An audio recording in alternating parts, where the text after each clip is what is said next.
The Industrial Revolution. The Industrial Revolution was first popularized by the English historian who goes by the name of Arnold Toynbee in 1852 through 1883.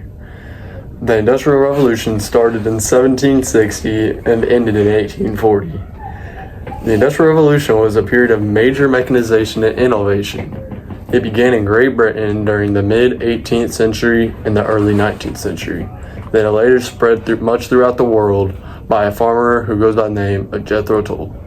What sparked him to start what he did was when he was farming, the other farmers were just wasting some of the seeds by throwing handfuls of them on the ground. His solution for the waste of the seeds was for him to invent what he called the seed drill. It planted seeds one by one and was way more efficient and got the job done quicker and easier.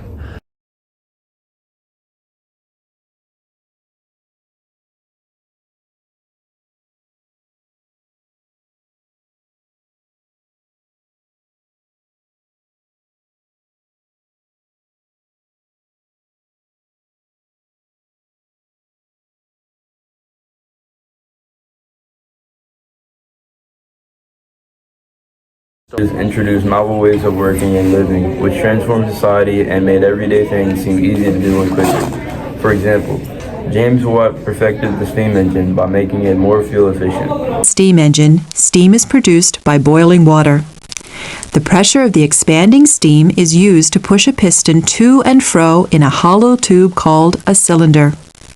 The piston fits tightly inside the cylinder.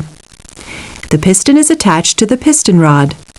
As the piston rod goes in and out, it drives another rod called the driving rod. The word watt for power in a machine was named after him. Richard Arkwright was the father of the factory system and invented the spinning frame. He sped up the process of making shirts, clothing, etc.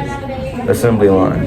Henry Ford's assembly line was a conveyor belt built to bring the work to the worker instead of the worker going forward toward the work for faster production.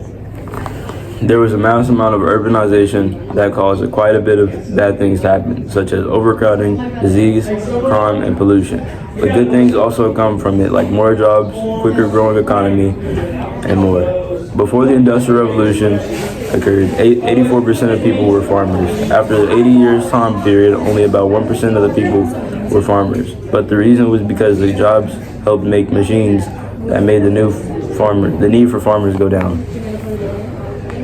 More effects of the revolution. The Industrial Revolution started a massive growth in the middle class. The main cause of it was from many middle-of-the-road jobs, such as baker, electrician, any factory worker, and ECT. Separate spheres. Men go to work, women stay at home with the kids. Most of the stuff you see now in everyday living wouldn't have happened if the Industrial Revolution never started. For example, how big New York is, its population shot up from around 60,000 to 3.4 million throughout the time of change. That's why living in New York is so high, because the overcrowding, the amount of jobs, and there's no area of land in their capital, New York City. Another big example of the effects is happening near us in Newtown.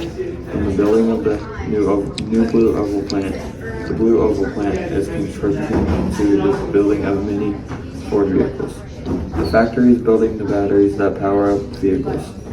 Just the factory alone is bringing around 50,000 or 5,000 to 10,000 people to their local town, and a few thousand more throughout Kentucky. Many famous inventions happened throughout the whole revolution, such as the climb train, the telegraph, food machine, and many more.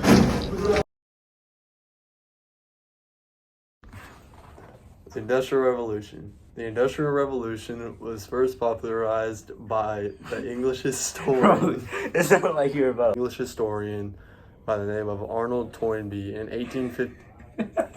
Bro. It is not that Arnold Toynbee in Really?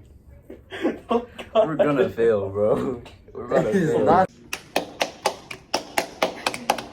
Run up the city.